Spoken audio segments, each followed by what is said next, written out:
Yan, magandang gabi pala mga lods. Tara samahan niyo ako. Tayo magpe-prepare ng lutuin for today's video. Mayroon pala akong takway dyan mga tol, mga idol. Yan, may sili na din, may bagoong. May galab shoutout pala sa kasama ko na nagbigay niyan. Yung bagoong, may pangsahog na ko sa gulay. Siyempre, sinalang ko na yung kaserola dyan mga tol. Yan, nilagay ko na rin yung luya. Kasi bawang.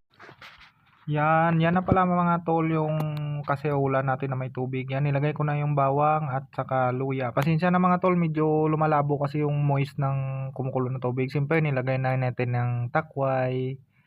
Daludal pala yun sa Tagalog mga tol. Pinaka-specialty yan namin. Siyempre, nilagay ko na yung sibuyas. Tapos sabay yung paminta na dinurog. Saka yan yung bagoong natin mga tol. Yan yung pangsahog natin mamaya. Siyempre, tinakpan ko muna. Tapos chinek ko yan, kumukulo na kaagad. Yan, may balik nga pala tayo dito mga tol sa niluluto ko. Yan, nilagyan ko na yun pala ng suka yan. Tapos nilagay ko yung sili. Paksiw na daludal pala o takway. Siyempre, kasunod yan mga tol ay ang magic sarap. Yan, malapit na pala yan luto mga tol. Yan, mag-plating na nga pala ako mga tol. Tara, samahan nyo ako, kain tayo. Yan yung niluto natin na gulay kanina. Paksiw na takway. Siyempre, mayroon tayong daing, tuyo para sa malamig na panahon. Thank you for watching.